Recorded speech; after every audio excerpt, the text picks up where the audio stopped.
Good morning. Welcome to the closing general session of the 100th annual meeting of the National Association of County Agricultural Agents. Have you had a good week so far? Yeah. Yep. We've got a wonderful day of programming left today with our banquet tribute to our DSA winners this evening, and then kind of the capstone is our professional tour day tomorrow. So lots of great things ahead. One thing I'd like to do is remind us that in addition to our anniversary and last year's anniversary of Cooperative Extension, the Smith-Lever Act, it's also the 125th anniversary of the second Morrill Act that created the 1890 institutions. So do we have any educators or agents from 1890s or even 1994 institutions? Would you please stand and be recognized? I know there are several here at the meeting. Appreciate you being here, and that's one thing that, yes, thank you. That's one thing as a board that we have made a priority this year, and I'm sure we will continue in the next, that we want to have better communication with 1890 and 1994 institutions and make sure that we make those folks welcome at our state associations and get them here to our annual meeting. And that's why we put together that diversity scholarship that I mentioned earlier in the week, and I'm sure that the board will look at continuing that in the future. So with that, we're going to get started. The first thing, we have our colleagues from JSEP, National JSEP Board, Joint Council on Extension Professionals with us, and I'd like to introduce Kim Gressley and Ann Berry. They're going to give us greetings from JSEP, talk a little bit about JSEP, and then also they have a special presentation for one of our members. And if I didn't quite know exactly what President Gee was going to say Monday, these two pale in comparison, or he pales in comparison to these two. I have no clue typically what these two will do, and so I will distance myself from whatever they're doing, because you can see coming on stage already that they are 4-H agents and not ag agents. And so if we have any administrators in the audience this morning, please remember these are 4-H educators and not ag educators.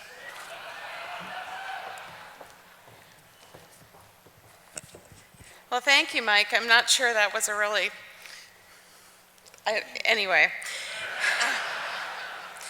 My name is Kim Gressley. I'm with the University of Arizona Cooperative Extension. I'm currently serving as president of NAE 4HA, and I am the incoming president to JSEP. And good morning. I'm Ann Berry. I am the president of Epsilon Sigma Phi, and I am going to be the secretary for JSEP starting in September. So I'll be working very closely with Kim, even though we've already been working closely the last 2 years. So welcome. We've been very busy this week, running back and forth to the Ramada Inn, and last night we really tried to win Kenny. But as you can see, Rachel from Montana loaned us Kenny, and we're so excited because he's going to end up being seen again at Epsilon Sigma Phi. So those of you who will be attending that meeting, Kenny will be joining us there. Kenny's also coming to Portland to the NAE 4HA conference. So thank you to all of our buddies from Montana who are going to transport this handsome guy. So Kenny's got a couple of more stops. Coeur d'Alene. He's on His tour. He's on tour with us rather than us on tour with him. Okay. All right. But you will hear more from Kenny in a little while, okay? A little serious, what is JSEP? Well, it stands for the Joint Council Extension Professionals, if you don't know that already. But it's comprised of the past presidents, and president-elects of our sister associations, and we've got 7 of those now. And it's a partnership that, well, that's your part. Okay, sorry. JSEP is a partnership, focuses on strengthening the efforts of each member association and does together what we all cannot do individually, and JSEP has been around since 1989. Okay. In addition to those members from their associations, we have other representation on the council. We have 2 representatives from the Association of Public and Land Grant Universities, or APLU, as we all like to call it. 2 representatives of the Extension Committee on Organization and Policy, or ECOP, and a rep from the NIFA USDA who serve on our board. So we have, interaction with those people at the, higher level in Washington. We've been here this week promoting 2 professional development opportunities. Those of you who saw us over in the booth exhibit area, one is our JSEP Leadership Conference that happened this past year in Las Vegas, and it will be in Vegas one more year. Ann and I are thrilled because we get to be on the committee with Mike that gets to choose where JSEP goes next. We also were promoting the PILD Conference, which will happen next April in Arlington, Virginia, so please be looking at those. This morning, we have a couple of honors to give, and we will begin with presenting the first award. If we may please call up to the stage Dr. Elizabeth Betsy Green. This is the one that we go back to, so I'll leave it there.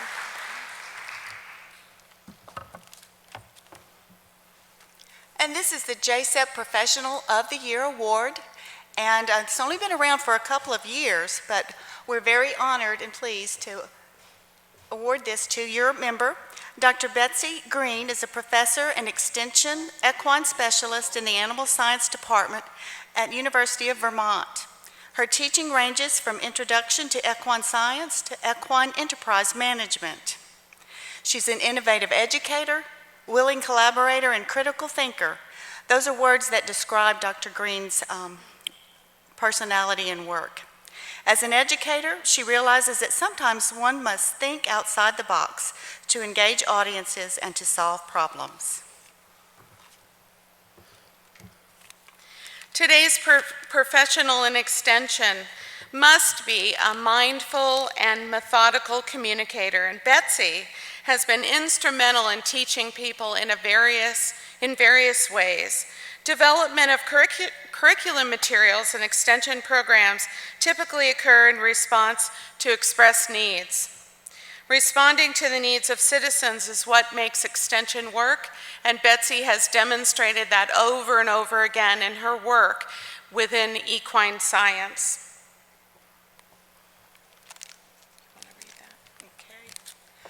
And we want to present this, I'll read it to you so you'll know what it says. The Joint Council of Extension Professionals proudly presents the 2015 Professional of the Year Award to Betsy Green, National Association of County Agricultural Agents Professional of the Year. Congratulations, Betsy.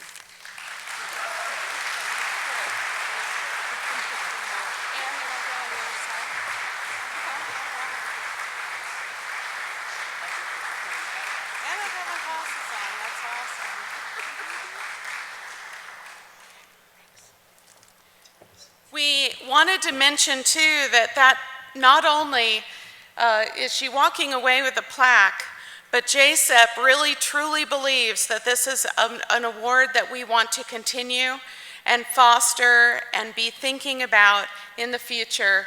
Betsy's walking away with a check for $1,000.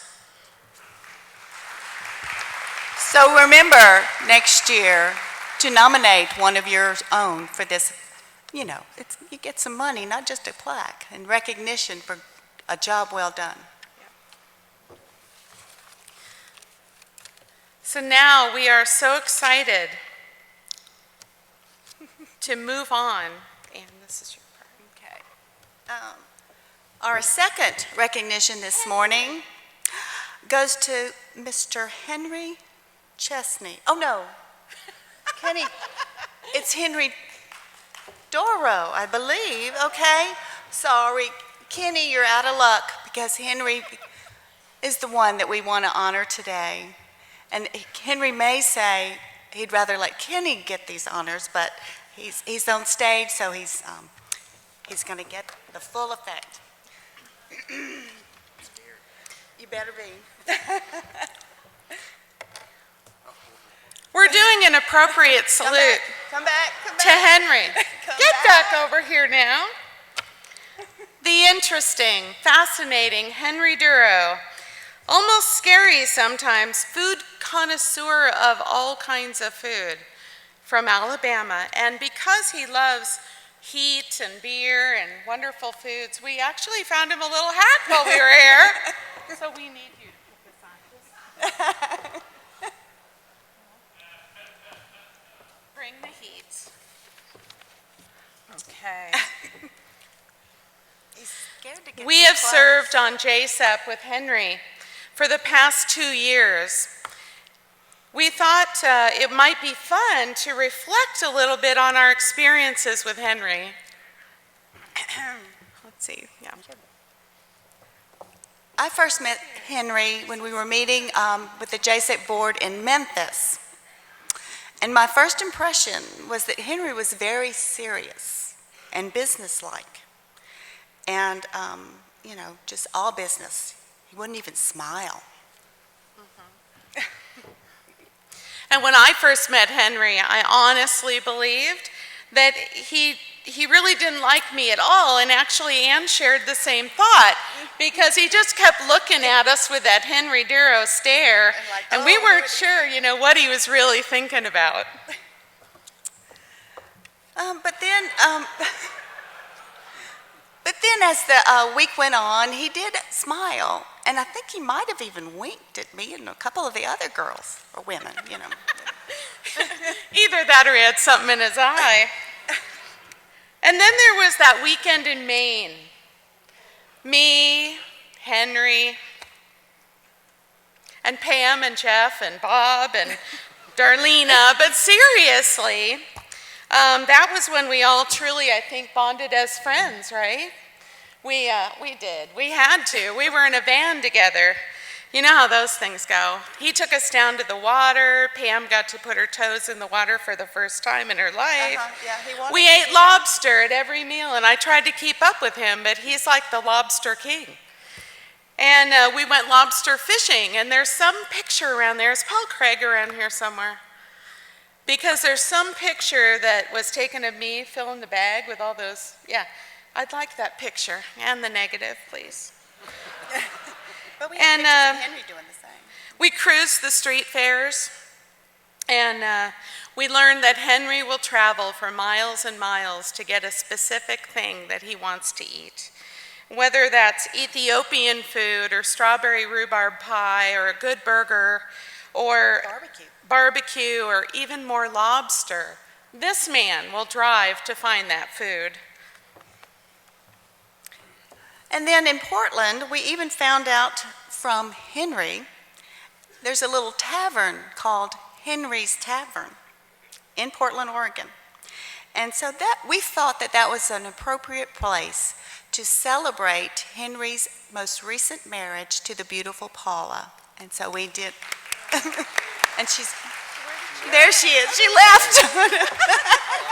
I looked over there. So congratulations, Henry and Paula. And then we just learned by listening in on Paula's conversation with somebody else, because you never know what we hear, that they're actually kind of doing their honeymoon right now. So please congratulate them one more time on their marriage and their honeymoon. But with no further ado, we, along with Kenny, isn't he cute? He's still standing there with us.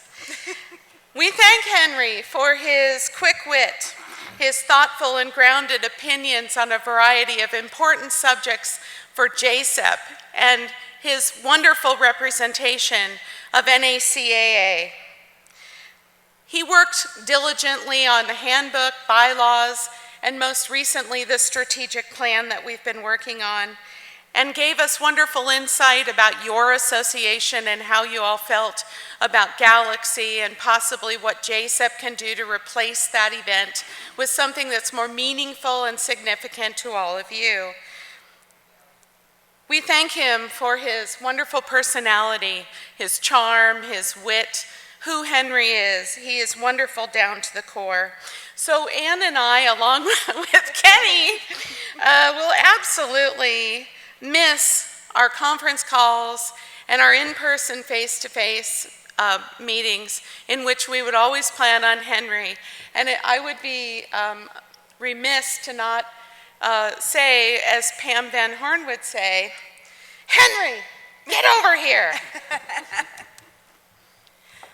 And so Henry does receive, along with our heartfelt thanks for his service to us. And I was chair of the Strategic Plan Committee, and I really appreciate Henry's work on that committee with me. I thank you, Henry. But presented to Henry D. Doro, National Association of County Agricultural Agents, in appreciation of your leadership and dedicated service as a member of the Board of Directors of the Joint Council of Extension Professionals, 2013 to 2015. Thank you so much, Henry.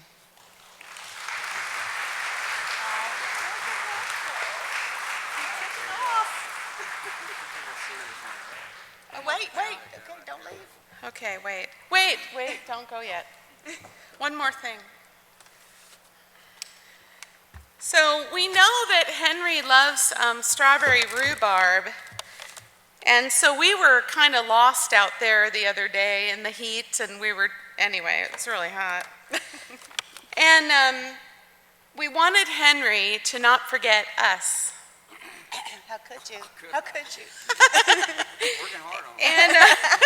And so we actually bought him a little take-home gift. Paula, you're going to have to wrap it well. We couldn't find strawberry rhubarb, but we did find rhubarb jam and strawberry jam. So we want you to go home and mix it all up. And then every morning when you have a little something on some toast or something. Made you a pie or whatever. Make whatever you want to do. You think of us and you think about JSEP. But you all need to thank Henry with us right now and congratulate him for a job well done. He served you very well. He was amazing on JSEP, and we look forward to continuing with the officers that are representing your association in the coming year. And as I want to just make a comment that Mike Hogan is in our class, and Mike will continue with us wherever Mike went. He's waiting down there for us to get done. And I wanted to mention, though, that Cynthia will come in behind me as president-elect. She will serve as president of JSEP in 2 years. And the next representative that we will get to know will be truly valued on that committee. And I'm thrilled to be president of working with people such as these. And please give Henry a huge round of applause right now. Yay!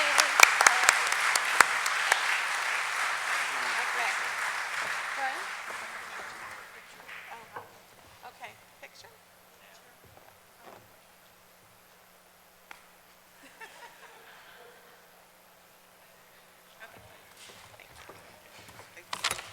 Oh, wait, he left his jam. He doesn't want everything. He left his. And his hat? We need to take Kenny too. Kenny's going to continue on his journey. So, Take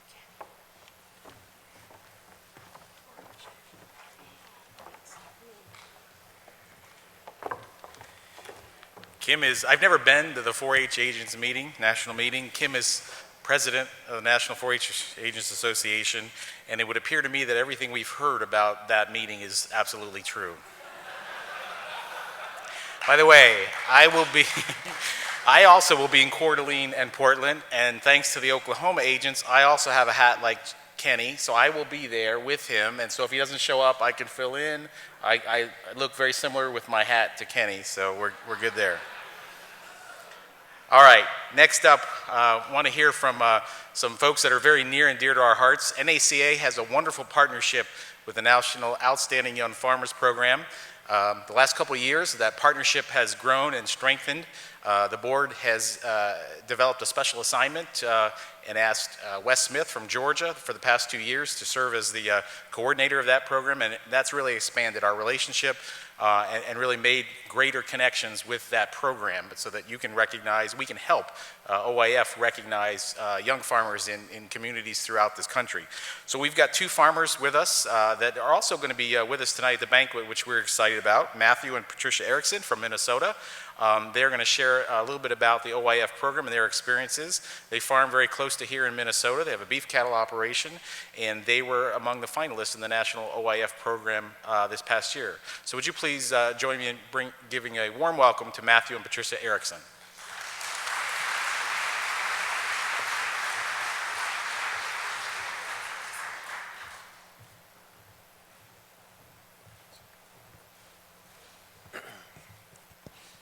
Thank you. It's quite an honor to be here. My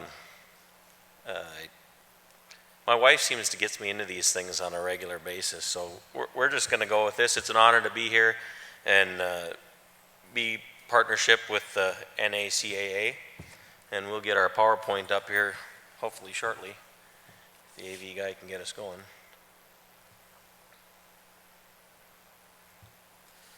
So they asked us to come here today and talk a little bit about our experience with the Outstanding Farmers of America program. We were one of 10 national finalists for this program. It was held in Cherry Hill, New Jersey this year. The National Outstanding Young Farmers Organization is designed to facilitate an exchange of ideas and friendships that encourages excellence and involvement in agriculture at all levels. We utilize our connections with one another to assist those in agriculture and to promote the importance of farming in America. We try to foster a better urban and rural relationship through rising awareness of the farmer's importance and impact on today's economy. And the OFA program is dedicated to being a positive voice in agriculture and recognize the efforts in land stewardship, community involvement, and modern business practices. So once again, thank you to the NACAA for supporting the Young Farmer program. With your assistance, it makes this program possible for young farmers to be recognized for the hard work they do and accomplish. So a short introduction into the class of 2015. Like I said, we were one of 10 finalists. We love modern technology. Hopefully she can get that up. So states represented of the 10 national finalists were individuals from North Carolina, North Dakota, Nebraska, Michigan, New Jersey, California, Kentucky, Minnesota, and Georgia. There they are. Classy bunch. You can move to the next one. Yep. Our experience was heartfelt, and we were honored to represent Minnesota as one of the top 10 in the nation at the OFA Congress. And there's Henry, yes. A little bit about where we're from and what we do. We're from northwest Minnesota, about 90 miles from the Canadian border, right on the edge of the Red River Valley. We have 3 children and a teenager in the house, so that's been quite an experience. Emery's 13, Katie's 11, and Sydney is 8. Our main focus in our farming operation is a beef cattle production. We run a spring herd and a fall herd, calving in April and September. We retain ownership of all the calves, and we run a small feedlot.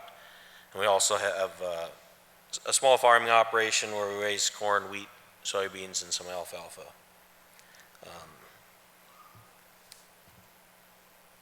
We also have a passion for helping youth out in our community with ag-related projects and try to help youngsters who are interested in agriculture get a foothold in that industry. And that was one of the pluses being part of this organization, is because we enjoy working with youth, and that's kind of one of the focuses with the OFA. And here's the men of the group, and we learn to gain lifelong experiences. When we talk about agriculture, it's interesting to visit with different people from across the country and listen to their concerns. And they may be on different scales, but we all have the same issues.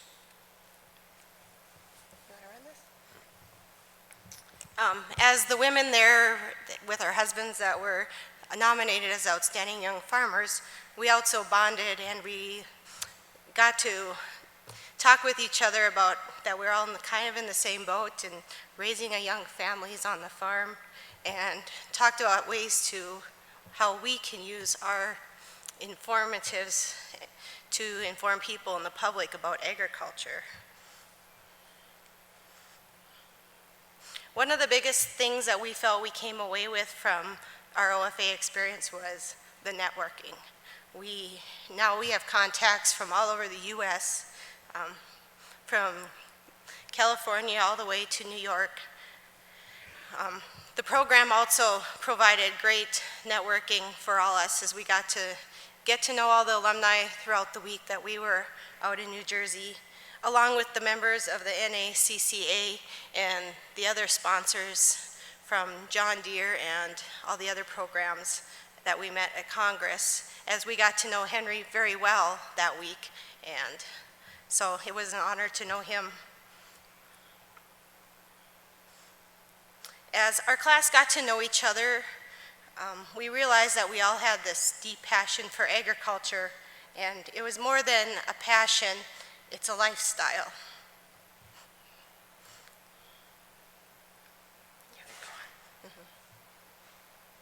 While we were in New Jersey, they provided some post tours that we were able to take on, and with alumni, and none of the classmates stayed because they all had to get back, but it was fun to get to know the alumni.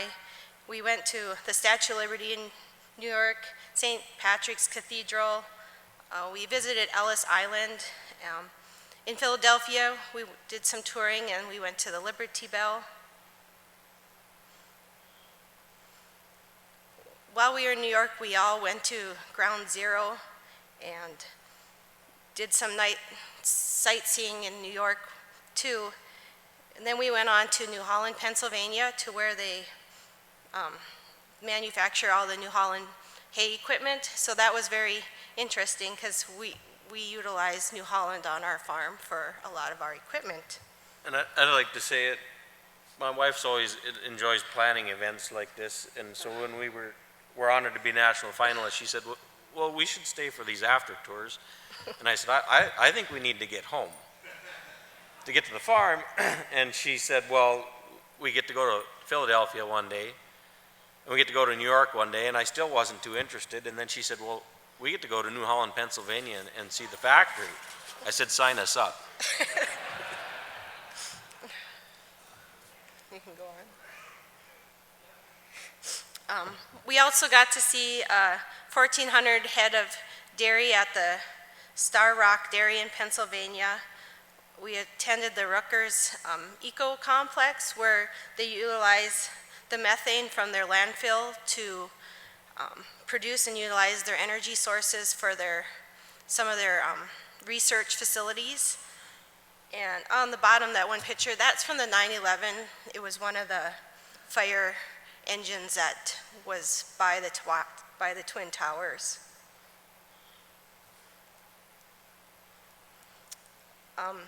As our group, we went to the Philadelphia wholesale produce market, and it's one of the largest fully enclosed refrigerated terminal, and this is where all the fresh produce comes to before it goes out and disperses across the U.S. It was really neat to see this part of agriculture. And we went to the Cube Pack, and that's a wholesale greenhouse where they have a unique of packing your bedding plants and putting them into little cubes. So this was a different side of agriculture that we from the Midwest got to see.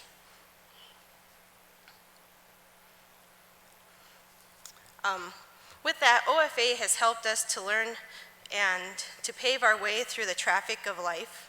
We all need to tell our ag story, as this picture was taken on the New Jersey Turnpike, and it's true, kind of like interstate through North Dakota. Unless you get off, you don't see what agriculture really has to offer.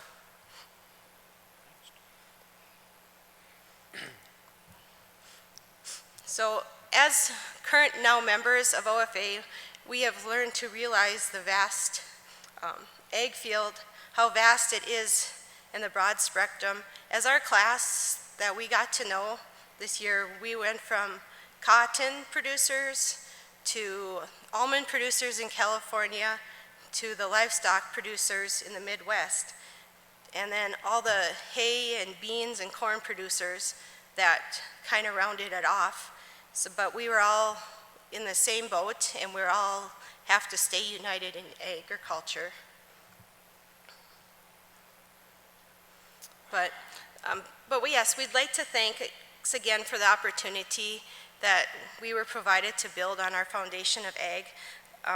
This experience allowed us to develop some new techniques and to look forward to those opportunities to be a positive voice for agriculture and just tell your story.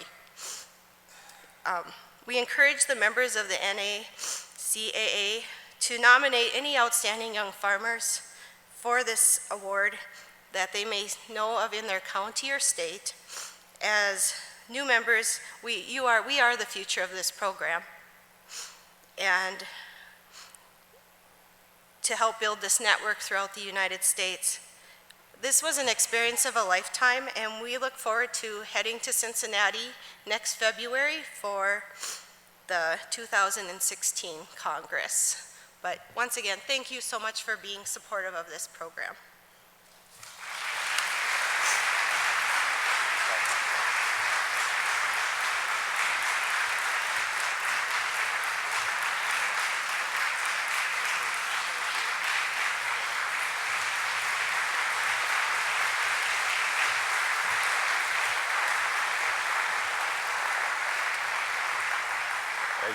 I always think it's one of the highlights of the meeting to have the outstanding young farmer folks here with us, and appreciate them being able to be with us again tonight at the banquet. I think some of you have heard Henry and Mark and Cynthia and myself mention that during PIL this year we had an opportunity to meet with the Deputy Secretary at USDA, and she was certainly very knowledgeable about the work that you do and very knowledgeable about programs both in Georgia, where she was from, extension programs. She started rattling off the 4-H agent and the ag agent that she knew in her own county and other programs they were doing in Georgia. But then she also started talking about programs that she had heard about, that she'd known about for beginning farmers in Ohio and direct marketing in Iowa. And we were very impressed that she was very supportive of extension and knowledgeable about extension. And while we were there, she asked us if we wouldn't meet with several other undersecretaries of different mission areas at USDA, because she thought that those mission areas and agencies could benefit by closer working relationships with you all, with NACAA. And so what we've tried to do is incorporate some of those folks into upcoming programs, and we've got one of them here up next on the program. We've got the Undersecretary for Farm and Foreign Agricultural Services, Michael Skews, here today, and he's going to talk about next generation farmers and ranchers and the role that we all can play and the partnership that we can have USDA in that. So let me tell you a little bit about the Undersecretary. Prior to this position that he's in, he served as the Deputy Undersecretary for FFAS mission area from 2009 to 2011, with primary responsibility over domestic programs such as FSA and the Risk Management Agency. Before joining USDA, Skews was Secretary for Agriculture for Delaware from May 2001 to September 2008, when Governor Ruth Ann Minor named him as her Chief of Staff. From 1996 to 2001, Skews served as both Chairman of the Kent County Regional Planning Commission in Delaware and Chairman of USDA's Farm Service Agency State Committee in Delaware. Before that, he was the Kent County Recorder of Deeds. Would you please join me in welcoming the Undersecretary for Farm and Foreign Agriculture Services at USDA, Michael T. Skews.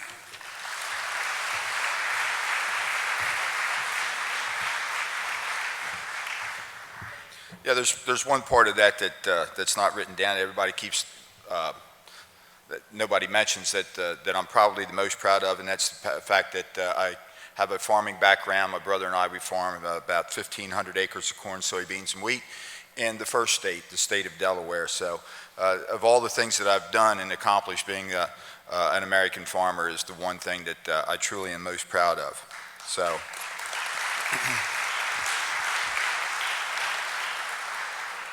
Mike, you, at the beginning of the program, you sort of picked on 4-H. Be careful. I'm a 4-H'er, head, heart, hands, and health, and I think 4-H helped get me to where I am today. So I'm very proud of 4-H and the work that 4-H has done for young people around the United States. So, ladies, thank you. I also want to thank the ladies for taking Kenny Chesney back with them. My staff in DC says I've got a face made for television, and so I didn't want to stand up here and compete with Kenny, so thank you for taking Kenny off the stage. I also want to recognize somebody in the audience, Bob Hockmuth from Florida. Bob's here. Bob got his start as an agent in the great state of Delaware. For those of you that want any dirt on Bob, if you'll see me when I get done speaking, I'll provide you with a lot of ammunition for Bob.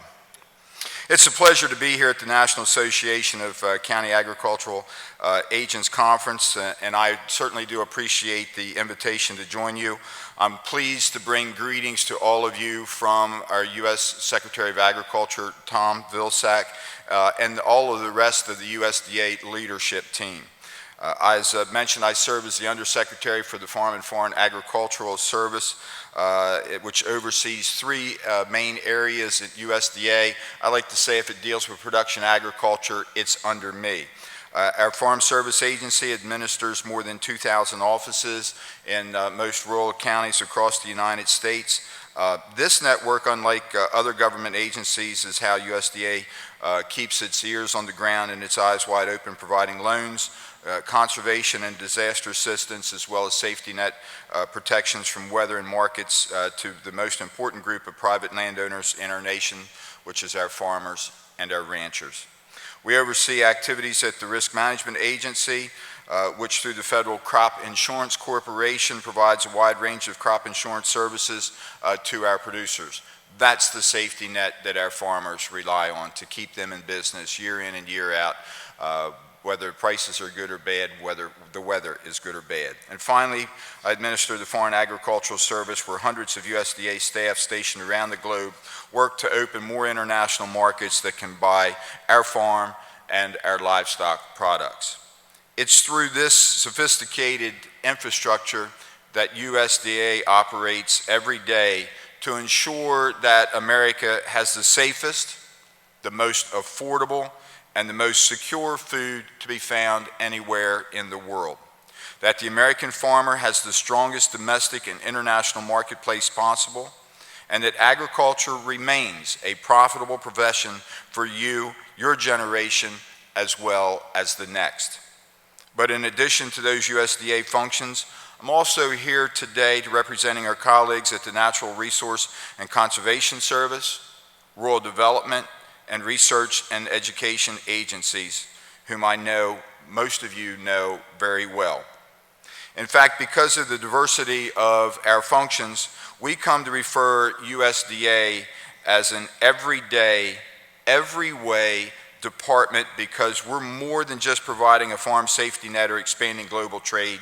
USDA also supervises around 30 million acres, the largest soil and water conservation program in history, manages more than 193 million acres of national forest and grasslands. That's an area the size of Texas. It monitors disease epidemics in plants and animals and ensures that our school kids and our women and children of low-income families have access to a safe, affordable nutrition program. And we do all of these things based upon a strong nationwide foundation of research scientists. None of this is any breaking news to any of you, and it's still only a small part of what we actually do. We've come a long way since 152 years ago when another president from Illinois, Abraham Lincoln, first created USDA back in 1862. You've certainly come a long way during your past century as well. It's exciting that your organization is celebrating its 100th anniversary this year, and I congratulate you and your organization for that.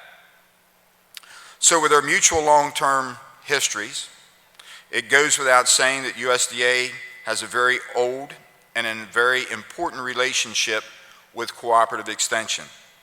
Extension, for so many people, is the #1 source of help when they're getting started, especially when producers have issues on the farm and they need a guide. When they need expert business advice to help them make critical investment choices, when they are working to transition land between generations. USDA and Cooperative Extension have shared a mission to meet the needs of this changing and this growing field of agriculture. We're the strongest nation in the world because earlier generations didn't take things like agriculture for granted. You know, I have an opportunity to meet my counterparts from many countries around the world. They're fascinated by U.S. agriculture, how advanced it is, the job that our farmers and ranchers do. And I will always get the question, always, how did you do this? How did you get to where you are today? And that answer for me is very simple. I tell them that we had a system in place where we were able to take the research being done at some of the finest universities to be found anywhere in the world, right here in the United States. And through extension, we were able to take that research directly to our producers. And because of the work that our agents did, we were able to build an agriculture seen today like no other place in the world. And it's because of all the work that you and your predecessors have done that makes us what we are today in the agricultural field.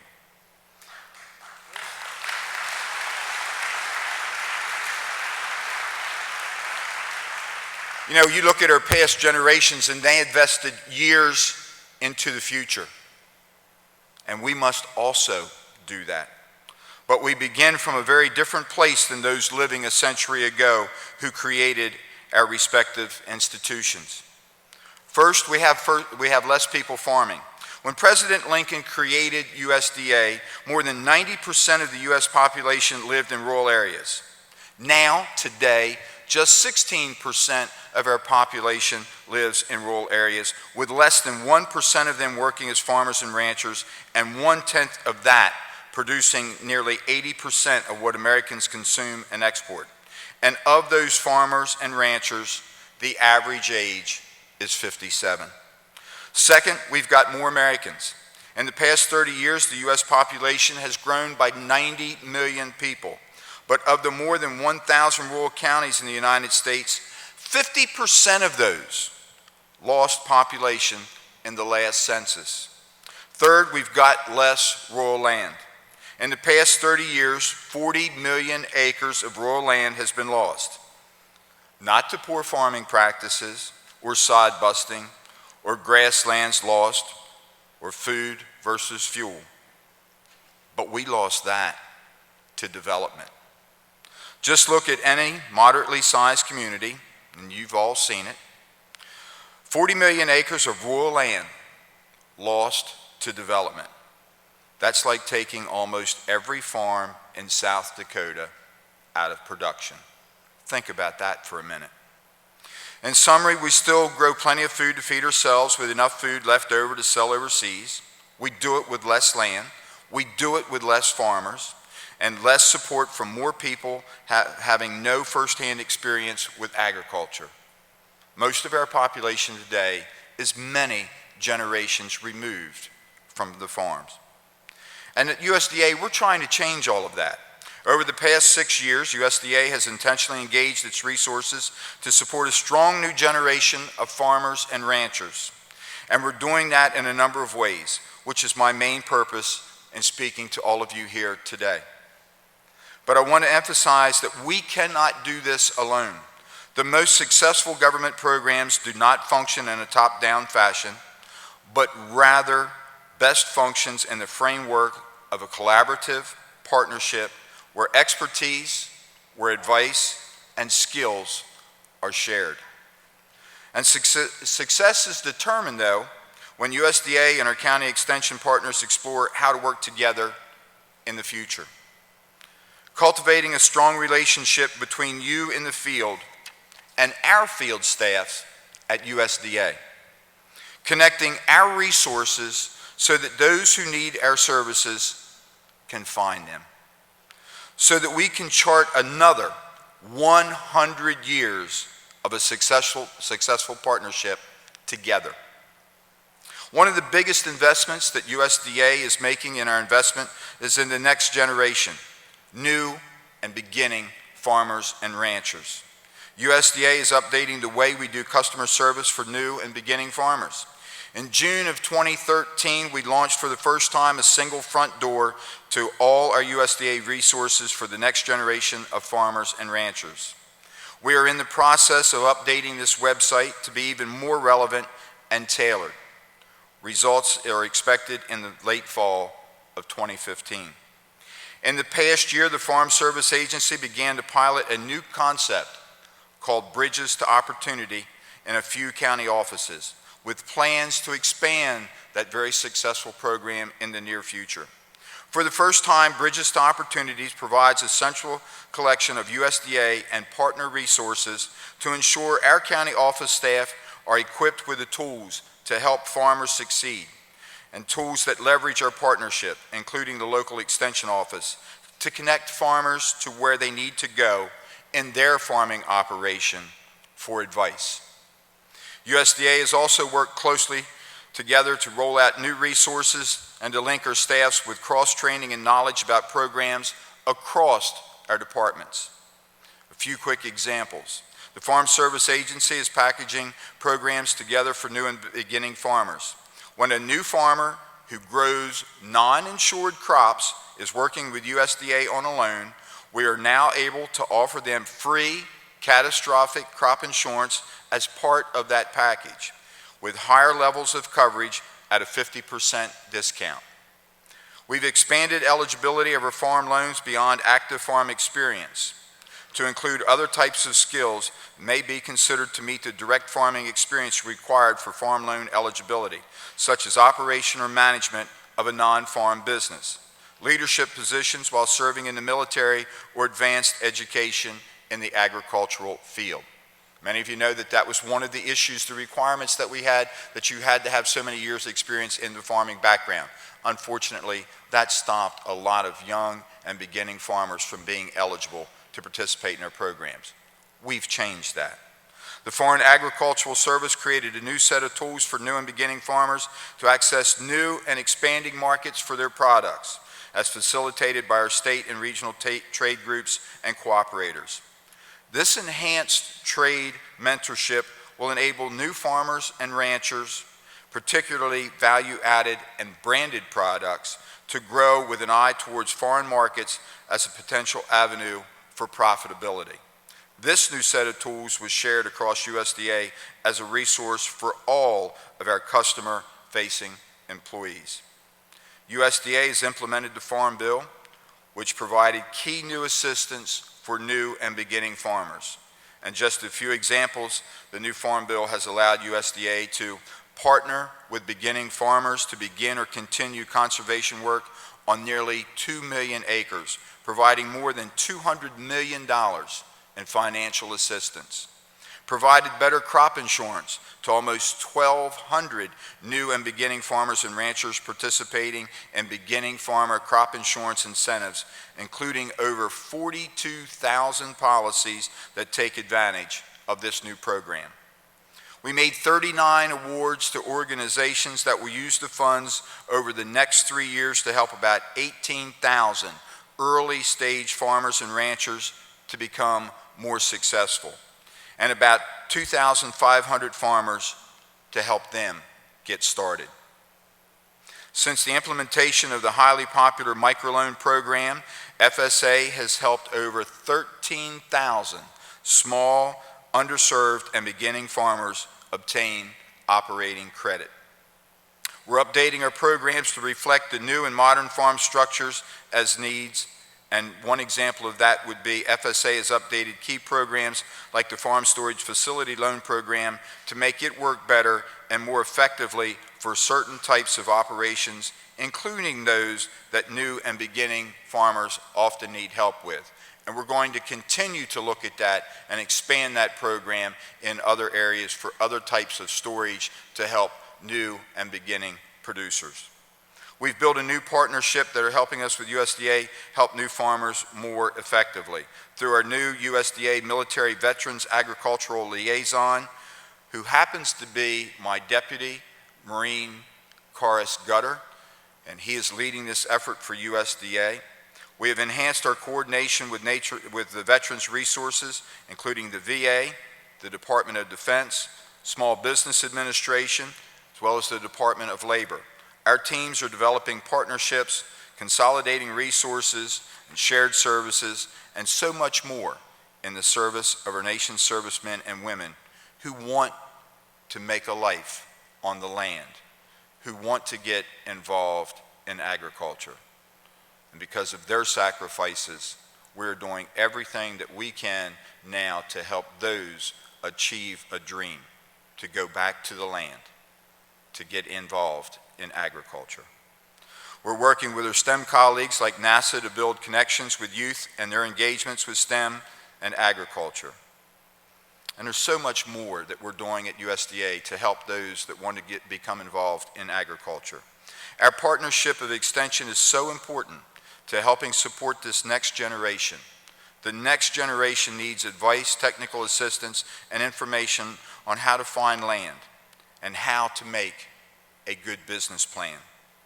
And those who want to support the next generation need information on how to transition their land to that next generation and share their knowledge, their skills, and their legacy.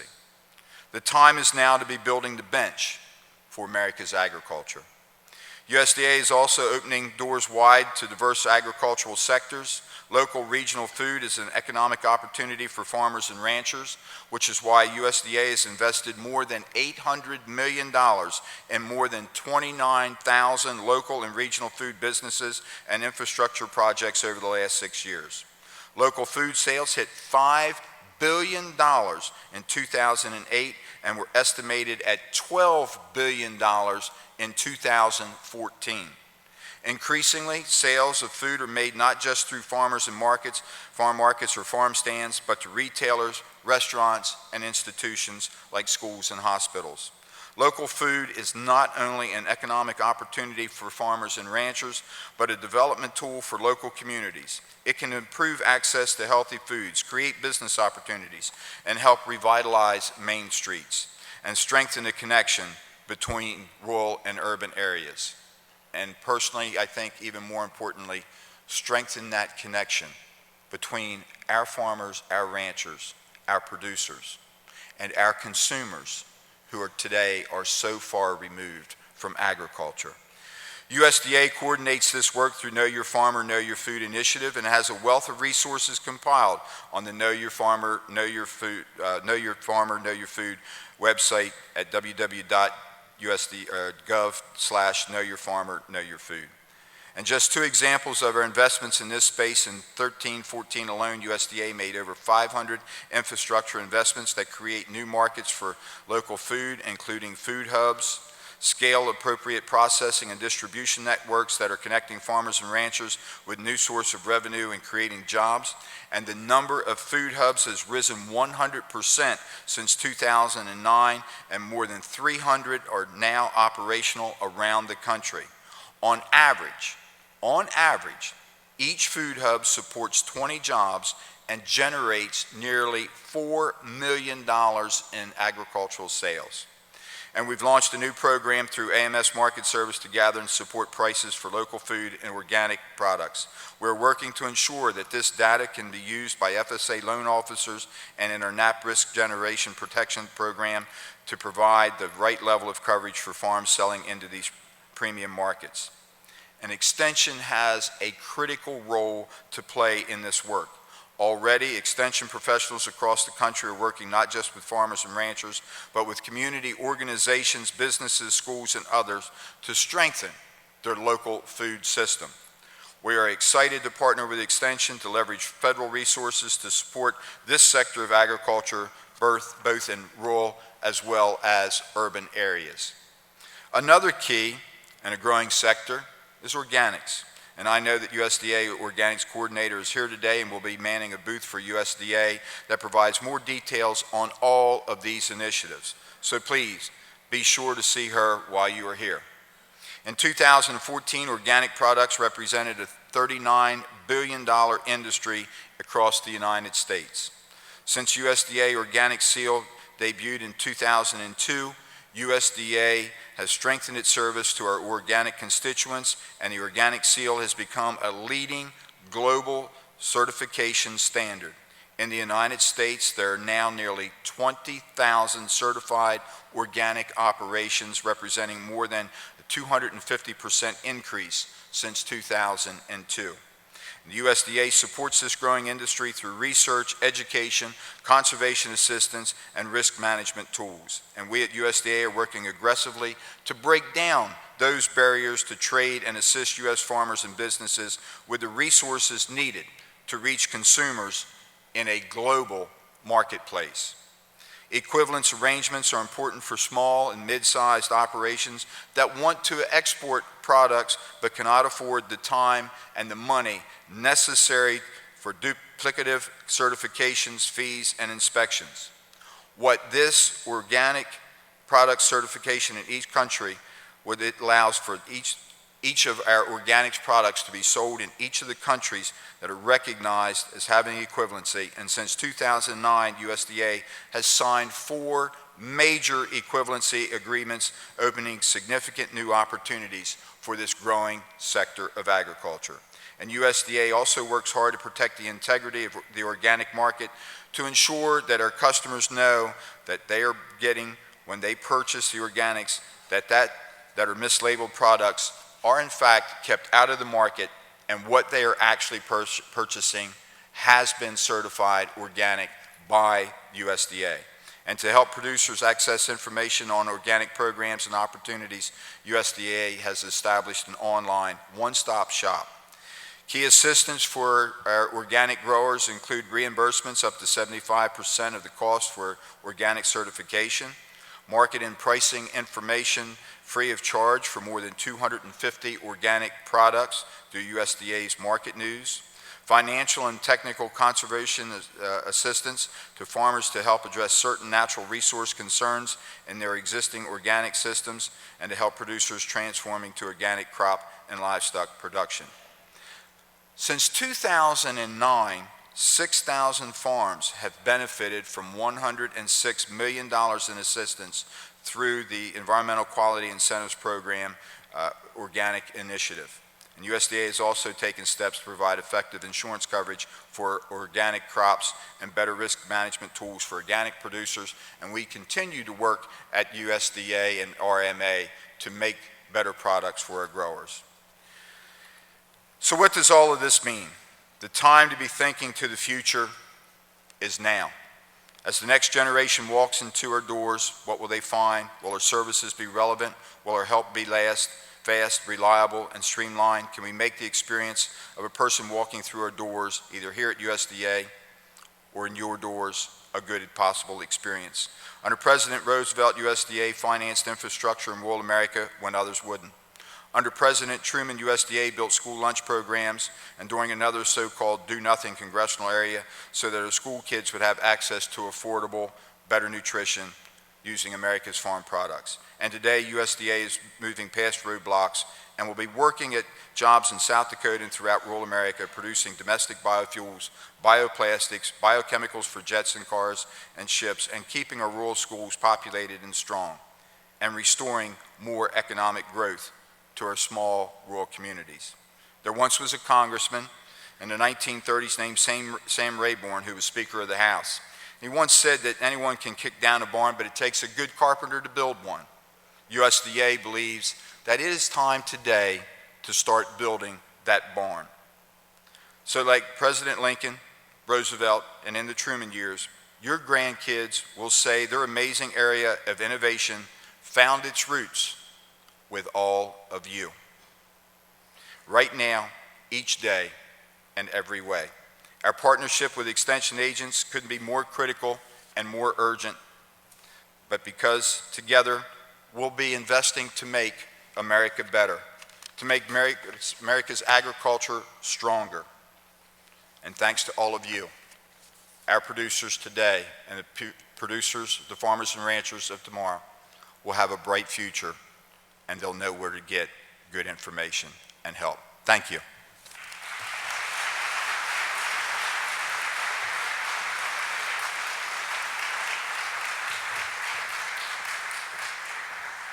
I think USDA is serious about wanting to engage more with Extension more directly, especially as it relates to other agencies within USDA.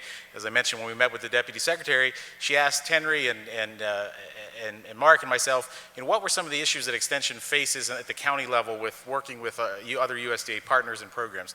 And so we kind of shared at least some of our thoughts in our home areas and states what some of those challenges were. And it wasn't a week later that my cell phone rings and there's one of her staffers was calling to follow up, said wanted some specific examples of some of those issues. So I think they are serious, and hopefully NACA is able to play a role in that re-engagement, if you will. Next up is a program that I'm personally very excited about, our Centennial Capstone, that I think will be very inspiring. Our speaker is Mr. Manny Scott. Manny is an original freedom writer whose story is told in part in the 2007 hit movie Freedom Writers, starring two-time Academy Award winner Hilary Swank and Grey's Anatomy Patrick Dempsey. By age 16, his story was almost over. His father was incarcerated. He dropped out of school at age 14. He lived in 26 places by age 16, and his best friend had been brutally murdered. But he turned the page and began writing new, more fulfilling chapters in his life, chapters filled with healing, hope, perseverance, and possibility. He's now happily married, a father of 3, a successful entrepreneur, a PhD student, and one of the nation's most sought-after speakers. He has spoken for the Department of Education and the National Education Association. He's appeared on Nightline and The View. And as he told me this morning, he was recently out speaking in a cornfield. So I thought that was a good sign that we could relate to him. Would you please help me and give a very warm welcome to Mr. Manny Scott.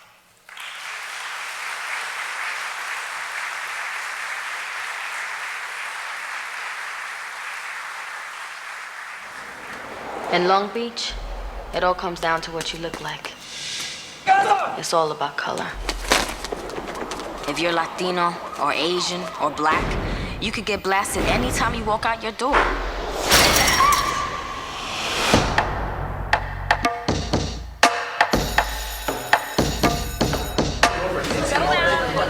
My name is Aaron Guel. Schools are divided into separate tribes. I'm not sitting near him. I can't go back there alone. Man, I know you ain't talking to me. We kill each other over race, pride, and respect. We fight for our America.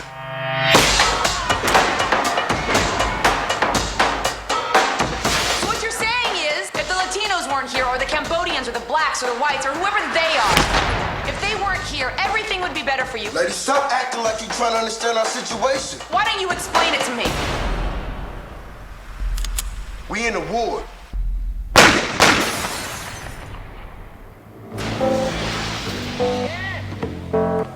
You're a first-time teacher. You can't make someone want an education. Listen to me, all of you. Stand on the line if you've lost a friend to gang violence. Stay on the line if you've lost more than one friend. 3, 4 or more. From this moment on, the person you were, that person's turn is over. One day, I have a dream. I got a dream. One day, We gonna work it out. Everyone has their own story. We're gonna write in these journals. I have a dream. I got a dream. There's no place like this out there for us. I can't go back to the way it used to be. Need you. Nah, man, I can't. Nobody listens to a teenager, and they don't see the wars we fight every day. To the police. I don't even know how this Then I heard gunshots. She told us we had something to say to people. My dream is to be free. My dream is to be. My dream is to be. My dream is to be free. If I can help somebody as I pass along, if I can cheer somebody somebody with a word or song. If I can show somebody he or she is traveling wrong, then my living shall not be in vain. If I can help somebody as I pass along, if I can cheer somebody with a word or song, if I can show somebody he is traveling wrong, then my living shall not be in vain. Then my living shall not be in vain. Then my living shall not be in vain.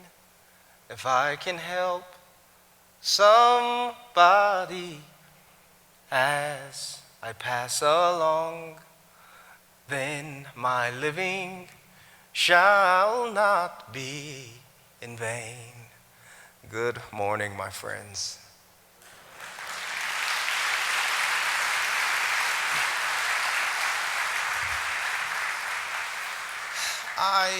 I opened with that song because it describes my life's purpose.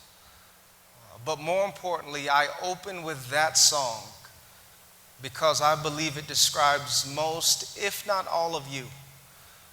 I'm convinced that you got into this. You became agents because you believed that life at its best in the final analysis will not be measured just by how much money we've made. It won't just be measured by how many degrees we've earned.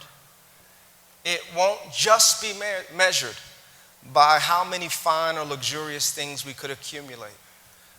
I'm convinced that you got into this because you believe that life at its best is about service. It's about loving people. It's about positioning people to flourish. And it's because of that that I am genuinely honored and humbled to be in your presence, because it's the work that you all are doing for farmers all over this nation that is helping people survive and thrive and flourish. And without you, so many of us would suffer. And so I thank you for your work, and I want to pause and thank Mike and my friend Steve and for all of the leaders who have made today and made this gathering possible. Can you just help me say thank you? I thank you, Mike. Thank you. Now, my friends, I'm not going to be before you long. I'm not going to be like the guy who was speaking and there were two farmers sitting in the back of the room. And the speaker was up, going for like an hour and a half, 2 hours. And one of the farmers in the back leans over to his buddy and he says, when is he going to finish? And his buddy looks over at him and says, well, he's finished already. He just won't stop talking. I promise you I'm not going to be that guy today. Today, with the time I have, I want to try to give you a little bit of perspective about the work that you're doing. Now, I'm going to take a poll. I think I know what the results will be, but I just want to see, by a show of hands, how many of you have actually seen that movie, Freedom Riders? Okay, a fraction of you. For those of you who've seen the movie, there's a character in the movie whose story most resembles my story. I say most resembles because the movie squeezes 5 years into 2 hours. Squeezes 150 people into maybe 5 main characters. But the character that most resembles me in the movie, his name is Marcus. And I just need to get this off my chest so I can do what I'm supposed to do and make a confession. I'm not bitter, But I couldn't get Denzel to play me. I couldn't get Big Willie to play me, Big Will Smith, and I couldn't get my twin brother, Zach Galifianakis from The Hangover, to play me. There was supposed to be a picture up there, but it's all good. Today, I want to give you some perspective about the work you're doing. Now, it'd be easy to assume by looking at that trailer from that movie that I don't understand the work that you all are doing and the families and the communities that you work with. But the movie leaves a lot out. The movie leaves out some of the most precious moments of my life, which started out in Sterling, Colorado, in a beautiful city, wreathed, surrounded by fields and farms.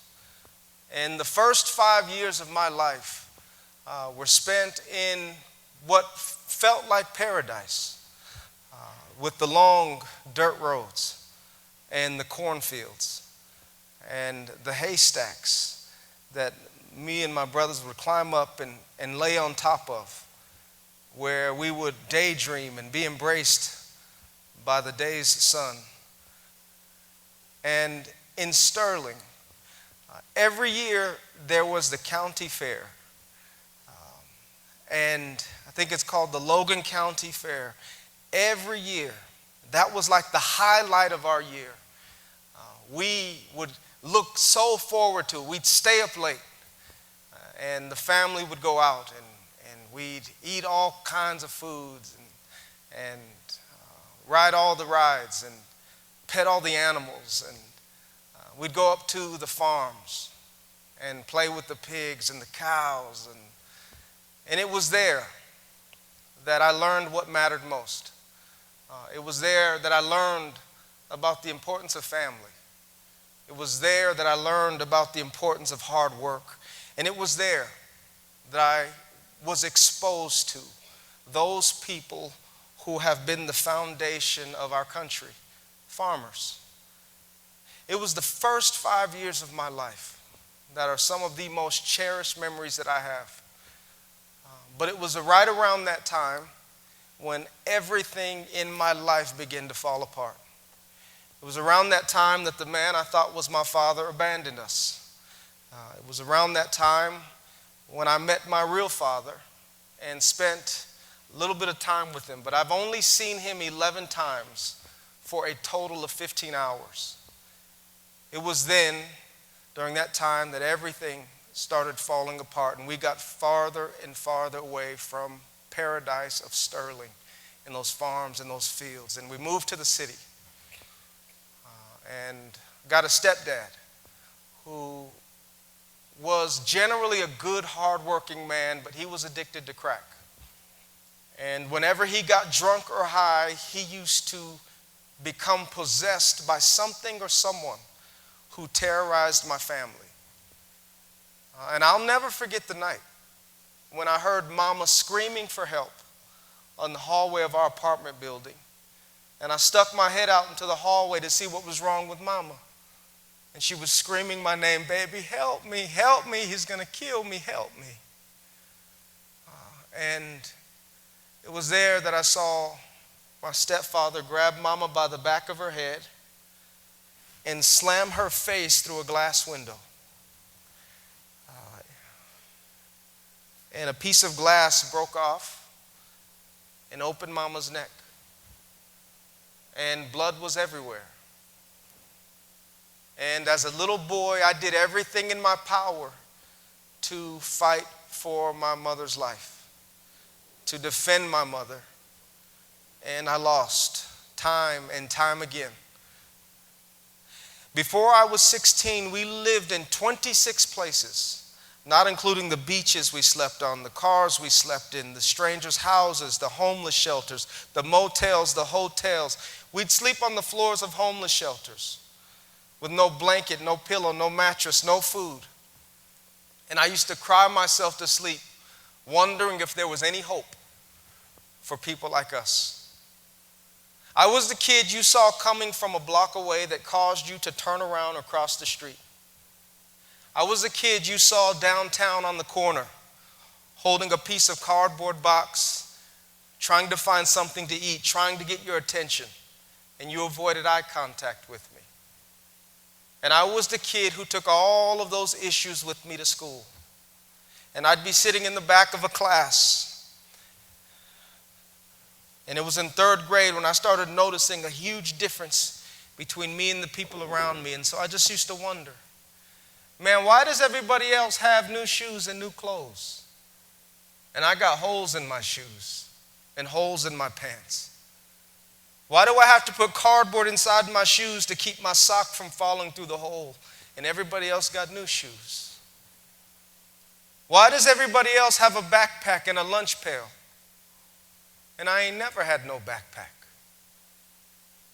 People got food at home? That must be nice. And why does everybody seem so happy? And I don't smile anymore. What's so funny? I want to laugh.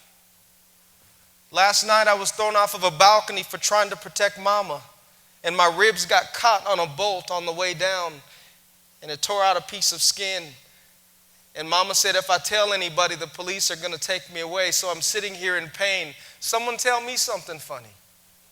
I want to laugh. I haven't eaten in 3 days. And someone stole my lunch tickets. And I'm starving and we don't have food at home and I'm too embarrassed to ask for help. Someone tell me something funny. I want to laugh. This weekend, a man violated mama. And she cries herself to sleep every night. And I can't help her. Someone please tell me something funny. I want to laugh. And I would sit there hoping for encouragement from anyone. But from kindergarten through my senior year in high school, I had a painful, traumatic experience in school. I was in sixth grade when a teacher asked the class a question. Half of the class raised their hand to answer the question. I never raised my hand. But this woman used to just single me out. She said, what do you think the answer is? I don't know. You didn't do your homework last night? I tried, but I didn't understand it. Nobody at home could help you with your homework? No. They didn't understand it either. And in front of the class, this woman asked me in front of everybody, and I can't convince myself she meant to hurt me, but in front of everybody, she asked me this question. She says, why do your clothes look like that? You don't have a washing machine at home? No, ma'am. She said, come with me, and took me out to the hallway. And she said these words to me. She leaned down face to face. She said, your clothes stink. She said, and the kids are complaining that you're stinking up our class. And then she said these words. She said, and if you don't get your act together, if you don't start applying yourself and start doing your homework, young man, you're going to end up just like your daddy. Isn't he in prison or something?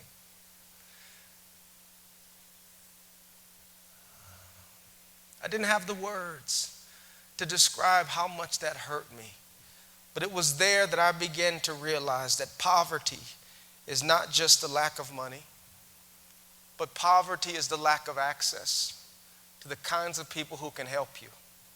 And in that sense of the word, I was very poor. And so I started ditching school. From 4th to 9th grade, I ditched school 60 to 90 days every year. And I was running the streets with people who were just as lost, just as broken, looking for a place to belong, looking for a family. And I fell so far behind in school that I was labeled. My English language was so poor that I was classified as an English as a second language student, and we didn't speak Spanish at home. Manny, how does that happen? I don't know how it happened, but I'll tell you what I think happened. I used to try to memorize big words out of a dictionary and use them in my journal entries to compensate for being the dumb kid. I wanted to show the teacher I'm smart too. And so I got to class one day and the teacher asked the question, what are we going to write about today? And this little boy over here, he said, ooh, can we write about cranberry juice? Because I love cranberry juice. She said, that's pretty random, but let's give it a shot. And now mind you, I'm sitting there like, okay, now's my chance to show her that I'm smart too. But mind you, I did not know subject from predicate. I didn't know what a prepositional phrase was. I didn't know what the object of the preposition was. I did not know that the word therefore could function as a triple compound inferential participle. I just didn't know. Maybe you didn't either. All I knew, so I thought, were my big multisyllabic words. And so I said, okay, cranberry juice. Well, you see, the flatulence, that was the coolest word for a little kid, a big word for fart. And the onomatopoeia and the palindrome, and I was just spelling phonetically because I forgot how to spell them. And this teacher, I imagine, took my little entry to the teacher's lounge and got a second opinion and said, guys, just tell me what you think. And I imagine someone saying, oh, bless his heart. Someone else looks at it and says, I don't know what's going on with him. I got nothing. And someone else says, think about it. His name is Manuel Valentin Sarmiento. That was my birth name, my friends. I don't have time to explain to you how that happened. His name is Manuel Valentin Sarmiento. Maybe they speak Spanish at home. I kid you not. They put me in a class with beautiful people who immigrated to this country but who did not speak a lick of English. And I was sitting in the back of that class and the teacher was talking to us in Spanish.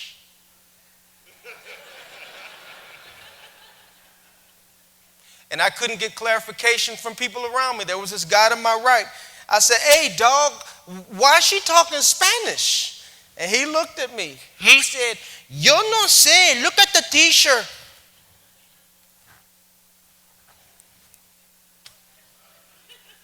And this teacher started going around the room teaching basic English. ¿Qué te gusta?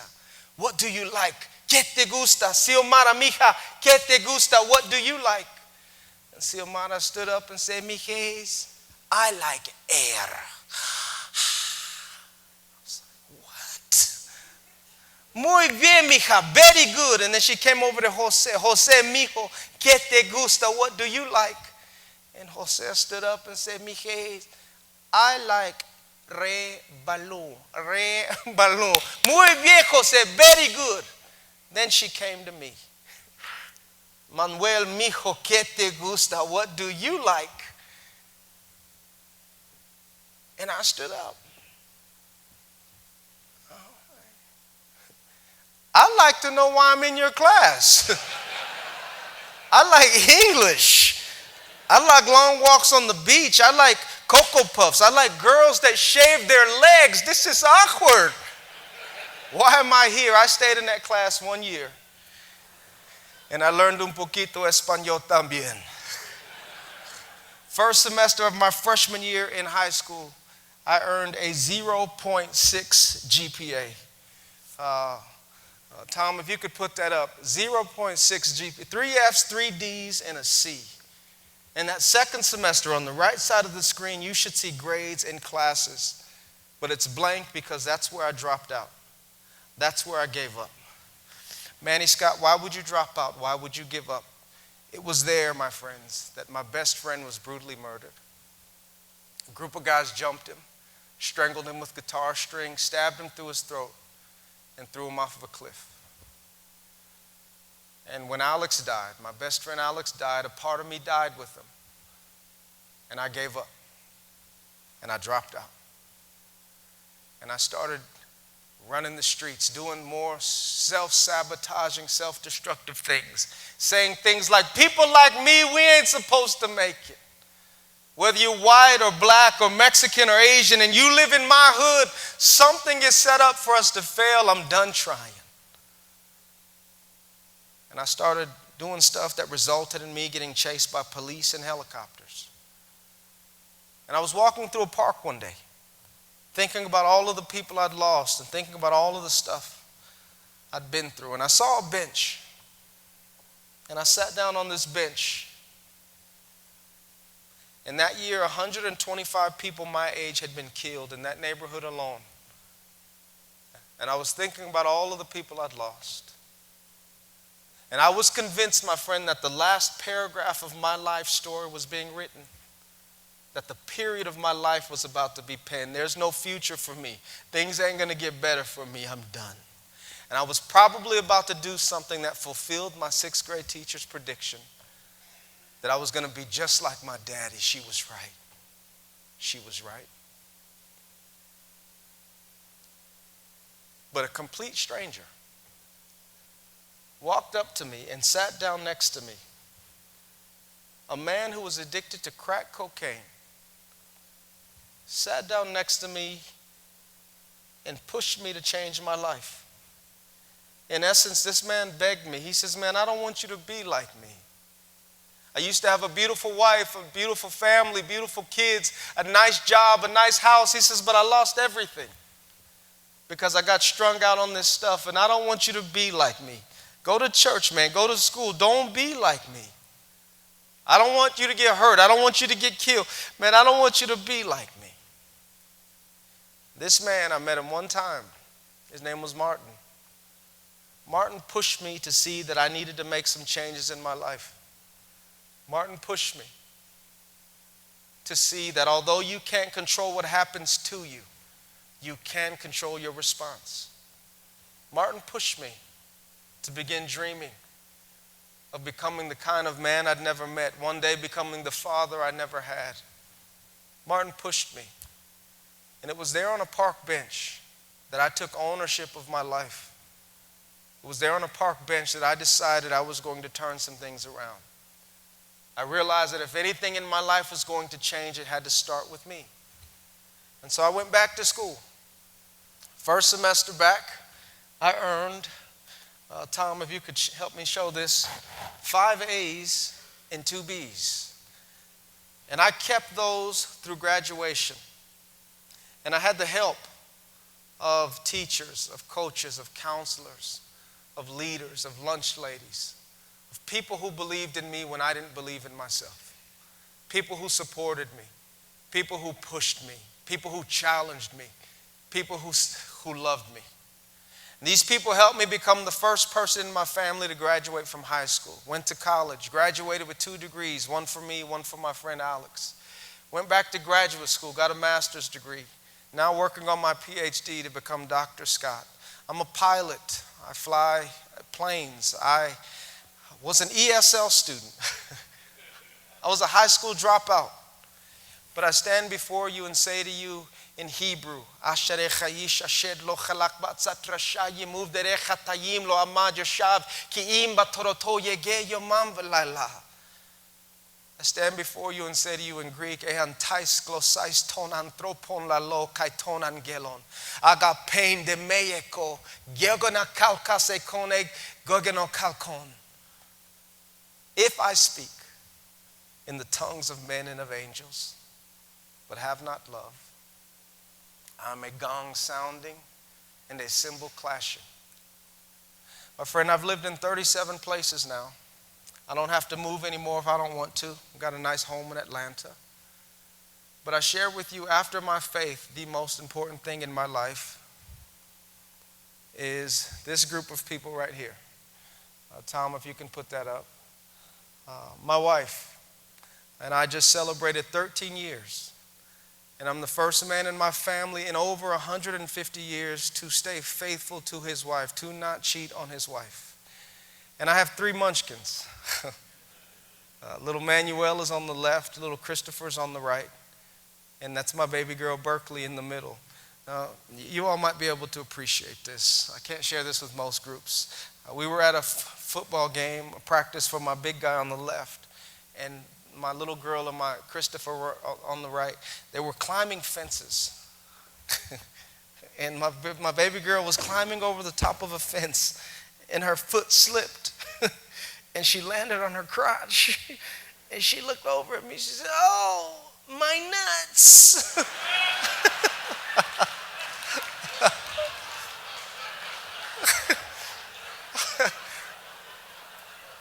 I said, "Baby, you ain't got those." But her brothers did that to her.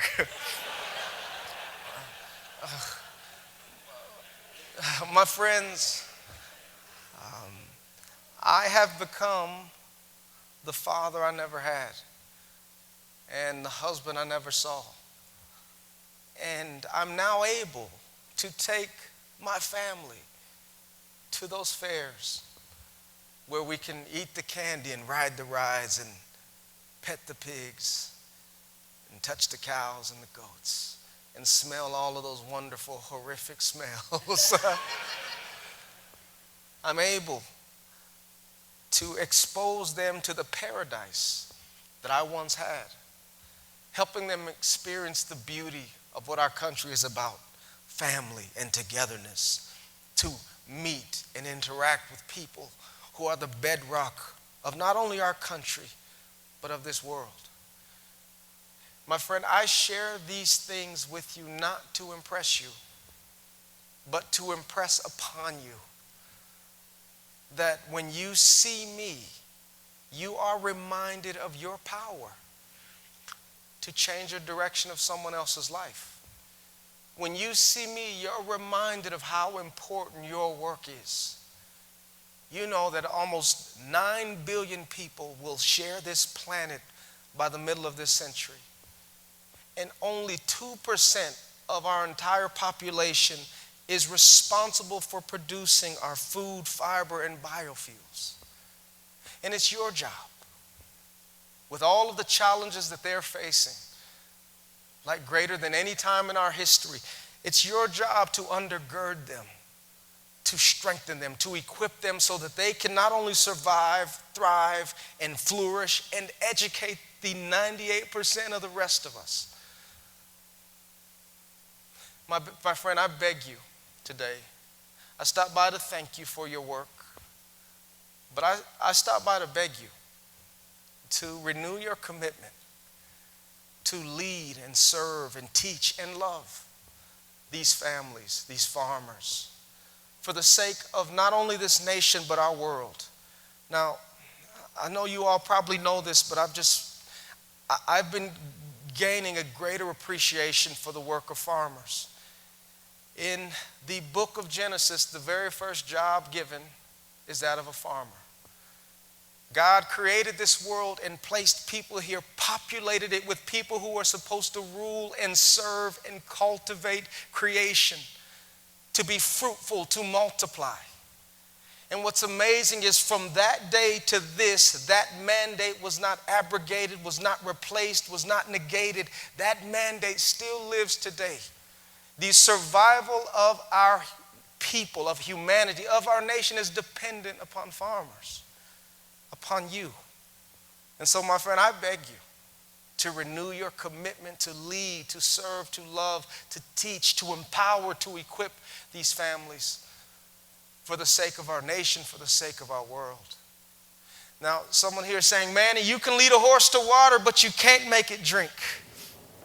Man, you cannot make some of these people who are hard-headed want to learn new things. You cannot make them open their mind and their hearts to some of the stuff we need to share with them, the research and the results and all of the resources we have. Man, you just can't. Some of them just don't want it.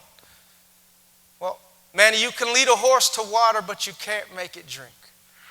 Well, I went to Texas. I love Texas. I love the South. Because I was in Texas, in Rockwall, speaking to a group of leaders from around the country. And when I opened up, some of them were teachers, I opened up for questions after the presentation, and a man in the back corner popped up. He says, "Manny, I thank you, sir. I needed this. You've renewed my heart and my commitment." He says, "But I got a question. How do you reach that despondent kid, the apathetic one, the one in the back of the room with the difficult parents, with his head down on his desk that don't want nothing you selling? How do you reach that one?" "I want to reach that one." I said, "Sir, you can lead a horse to water, but you can't make it before I could get the phrase out, a man over here in the corner popped up, and he had a big old cowboy hat on and this big old belt buckle and an awesome Texan rich accent that I wish I could capture, but I can't. But he popped up. He said, "Oh, Mr. Scott," he says, "I beg your pardon." He says, "I'm from here." He said, "I was raised on a ranch. I was born on a ranch, raised on a ranch. I live on a ranch right now." He said, "And what you're saying about the horse is partially correct." He said, "It's true you can lead a horse to water and you can't make it drink. That's true." He said, "But you sure as blank can slap some salt in its mouth and make it thirsty." It's called the salt lick, sir. You can make it thirsty. Yes, you can. You can make it thirsty. My friend, salt makes horses thirsty. And salt makes people thirsty. And my favorite book says you are the salt of the earth. Who you are by the way you love people, by the way you equip them, by the way you treat them with dignity and respect, by the resources you provide to them with humility is enough to help people become thirsty for more out of life. And so, my friends, I beg you to leave this place and be salty. Be salty, because you, my friend, are the salt that many of our families need. You are the salt that gives people hope when they feel like there is none. You are the salt that gives people help when they need it most. You are the salt, my friend, and I want to encourage you, walk into those places being the salt that helps these people renew their hope and their commitment so they can not only survive but thrive and flourish and help our nation and our world. You are the salt. You are the man who sat next to me on a park bench, sat next to a hopeless young man who didn't believe that there was a better way. You are the salt. And who you are right now is enough. And so I beg you to keep dreaming and keep working. Dream for those who've given up, for those who've never tried. Use your dreams to make new dreams for all those dreams that died, because you're the one whose dreams can be whatever dreams you want. Your dreams can change the way things are and the way that things are not. So, my friend, when you think your dreaming's done, just remember what I said. Close your eyes and please dream that perfect dream inside your head. God bless you. Thank you for your work.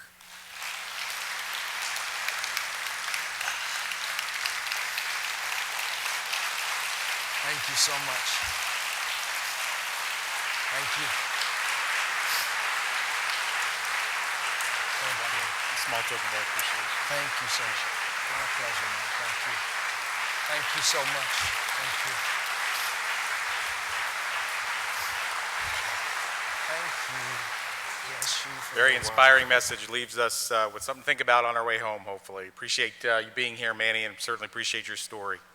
Next up, I'm going to ask Cynthia Gregg, our president-elect, and in less than 8 hours, president of this organization, to come forward and give us some thoughts about the year ahead. Cynthia?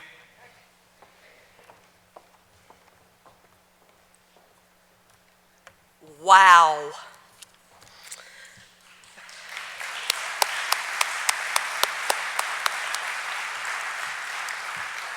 What an amazing conference. Thank you, South Dakota, North Dakota, Minnesota, Wisconsin, Nebraska, Iowa, all the North Central states, and all of you agents for being here. Professional improvement and development, along with awards, were top-notch this year. Agriculture and natural resources that all of you have shared with us this week and still plan to share with us are and have been appreciated. Also, the culture of this area, this state, this region, has given me an appreciation and a look into your lifestyle, traditions, and I appreciate that. I enjoy that. Thank you for having the time and the willingness to share that with all of us. It gives us new insight to who we all are. In the upcoming year, we will begin a new century. I am honored to forge this journey with all of you. Chuck Audie made a comment in the First Timers Luncheon. We asked him to talk about what his NACA and the AMPIC meant to him. He summed it up in one word: everything. Thinking of that is very true, and it's also very humbling. And the reasons are numerous, but I want to share a few. Helping provide professional development and professional improvement on a various array of subjects. This enables us to have the tools and resources and connections to help our clientele and our coworkers back home. We form networks as extension educators from across the country, and as Chuck Swartall said, those hallway presentations. We also have numerous and opportunities to actually anywhere across the country. If we're driving through a county, anywhere in the country, we can call the extension office. We have an issue, need some help, call the extension office. Doesn't matter if we've been around for 20 plus years or less than 5. We're there to help one another. So those networks, my friends, are priceless. We also get a chance to celebrate. This year we have celebrated our 100th anniversary. But also, every year we have an opportunity to celebrate the accomplishments of each other for a job well done, and therefore making all of us stronger. With some of these in mind, this next year, I challenge all of us to strive to learn something new, accomplish some new things, and I hope together that we also will help each other as well as our clientele, providing new knowledge, ideas, and tools to do our and our producers' jobs better. At next year's AMPIC, we will travel to Arkansas. We will have an opportunity there to learn about agricultural commodities, as well as culture. We also get to learn about natural resources, as Arkansas is touted the natural state. And in addition to these, that culture that we will learn, like we have learned here, can gain us more respect for our fellow agents and also a better understanding of who all of us are. All of us have very much in common, but we also have different experiences that have brought us all here. But together, we work for extension, we help our producers, and above all, we help each other. I am proud to be your coworker. You have taught me so much, and for that, I truly thank you. So in closing, my goals for the upcoming year are for us to continue to be the premier professional development and professional improvement association, help you and myself develop stronger leadership skills, celebrate and recognize all of your accomplishments, provide a network that is second to none, and along the way, have a bit of fun. I thank you for all you do for NACAA, your respective state associations, your clientele, and for each other. I know each of you have changed lives and in your communities for the better. I am proud to say that you have changed mine, and for that, I will always be eternally grateful.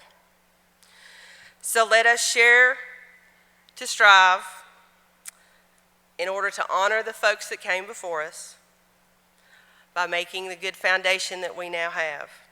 But let's also strive 2, work in the present and for the future to make it better for all.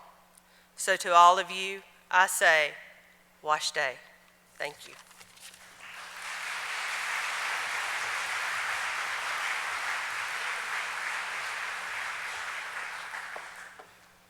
Okay, as we kind of wind down this indoor part of our AMPIC and get ready for tomorrow, just one closing thought I would have is I hope that one theme that you take home from this conference is to understand how valued the work is that you do and how valued you are as a professional and how valued certainly our entire extension family is. A couple things this past couple days happened that I think are really different. We had 3 different speakers have sent me emails, and one actually called. I missed the phone call, but I returned it. Both President Gee and President Cruzado sent emails thanking us for inviting them, saying they were incredibly energized by being here. I'm not so sure that typically happens, that we get thank yous from speakers in other settings.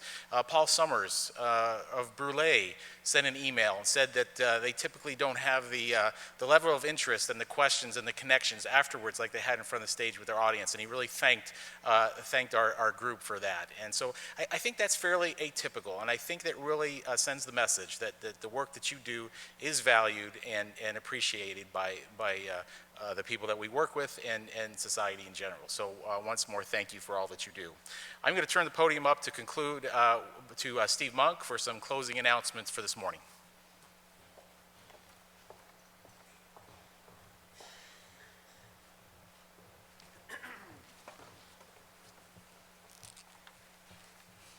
Good morning.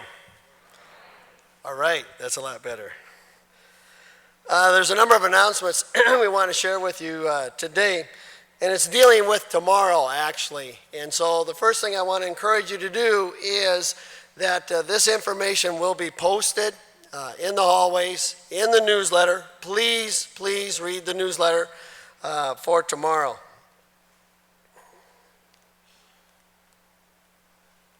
So the first slide, other than announcements,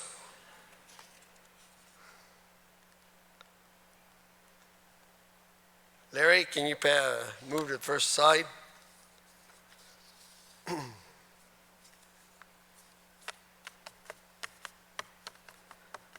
Okay.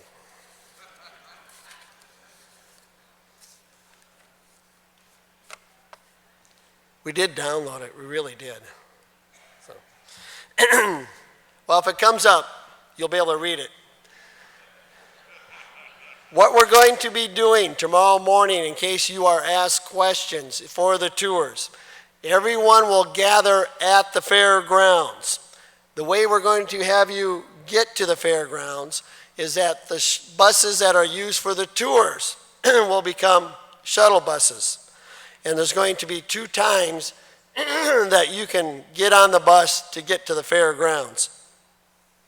At 6 and 6:30. What we will do is post what tours need, the tour you are on, which ones need to leave at 6 o'clock from your hotel, and which tours will allow you to leave at 6:30 from your hotels. And the buses that are on the tours will get you to the fairgrounds. They will not stop here. It's a direct route from your hotel to the fairgrounds. You will have breakfast at the fairgrounds, and from there you will then assemble and take and be directed to the bus that will take you on your tour. We also will provide service for those that do not attend the tours. There you go. Now you can read what I just tried to tell you. And so the question is there going to be a loop like a regular shuttle? No, it's a direct route, and we're using the shuttle tour buses to provide as your shuttles. So the next slide actually shows the tours that you'll be required to either take the 6 o'clock shuttle or the 6:30 shuttle. And so take a look at those. The other thing, not everybody's here. We have quite a few people out on tours. So start to share this information with them. And like I said, it'll be posted in the hotels, in the lobby, and the newsletter today. The next slide, just a reminder that there may be a few tickets left for the Common Ground workshop this afternoon. You're encouraged to attend that, as well as they were giving out battery chargers for your battery for your phones. They do have a few of those left, so if you didn't turn in your certificate for those, you can get some of those at the luncheon, is what I've been told. So the other thing, if you're looking at in the near future, or even if you have retired and you want to just kind of review what are some options and what are some possibilities and how can I maximize my retirement income, there is a workshop this afternoon at 1 o'clock in room 2 dealing with that, and these individuals are familiar working with state and federal retirement programs. Also, for any of you that have not claimed your posters yet, the unclaimed posters are located right behind the counter for spouses information and tours. They are on the table there. So with that, that's this morning's announcements. Enjoy your noon hour in the sessions this afternoon. We'll see you here later on at the annual banquet.